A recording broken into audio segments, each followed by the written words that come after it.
مطالعہ ہدایت کی سپر ڈگری ہے۔ انسانی ضرورت کے ہر شے کروڑوں سال پہلے سے اللہ جل جلالہ نے موجود رکھی ہے، لیکن ان کی تلاش کے لیے اللہ جل جلالہ نے انسانی سر پر کمپیوٹر عقل کی صورت میں نصب کر رکھا ہے۔ اب انسان پر منحصر ہے، اسے فری ول دیا گیا ہے، عقل کو جس شے کو حاصل کرنے میں سرگرم رکھے وہی اس کی مقدر بن جاتی ہے۔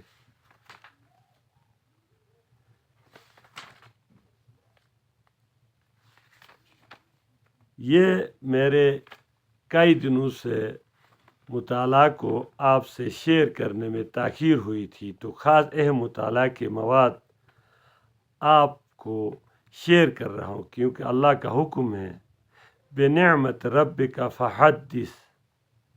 سب سے بڑی نعمت علم ہے، اس کو بیان کرنے کا اللہ کا حکم ہے۔ ایک آیات کا جز ہے ثُمَّ فَہَدَىٰ۔ یہ جو انسان کی ہدایت کی سپر ڈگری جو ہے وہ مطالعہ ہے، اس لیے اللہ رب العزت نے ہدایت کے نکات کو بیان کرتے ہوئے آخر میں اس آیات کی ثُمَّ فَہَدَىٰ فرمایا۔ نیت انسان کو خیال دیتی ہے، اگر آپ نے نیت کے ساتھ شر شریک کیا تو تم اسلام سے خارج ہو گیا، کیونکہ آپ کی خیال آسمانی بجلی کی طرح رب تعالیٰ کے وزڈم یعنی سپر کمپیوٹر سے ٹکراتی ہے۔ اگر آپ کی نیت صحیح نہیں ہے تو اوپر سے خیر نہیں آتی، اور شیاطین کی طرف سے شر جنریٹ ہو کر شر کی قوت آپ کے ساتھ ہو جاتی ہے۔ انسانی روح خدا کی خاص حصہ ہے، اس لیے اسے موت نہیں آتی، اور غذا اور نیند سے انسانی روح مبرہ ہے۔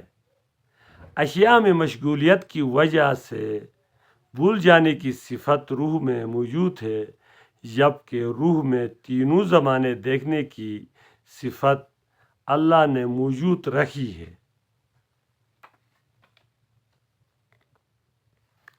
اللہ جل جلالہ نے روح انسانی کو جان کے ساتھ مل کر خیال یعنی نیت تبدیل کرنے کی صلاحیت دے دی ہے۔ اللہ جل جلالہ خیر ہی جنریٹ کرتا ہے اور شر کو شیطان جنریٹ کرتا ہے۔ یہ فری ول خدا نے انسان کو اسی لیے امتحان کے لیے دے دی ہے۔ اگر انسان کی نیت صحیح ہو تو خیال کی طاقت اللہ کی وزڈم یعنی سپر کمپیوٹر کے بادل سے ٹکراتی اور خیر ہی خیر برآمد ہو جاتی ہے۔ اگر نیت درست ہو تو شر بھی خیر میں منتقل ہو جاتی ہے۔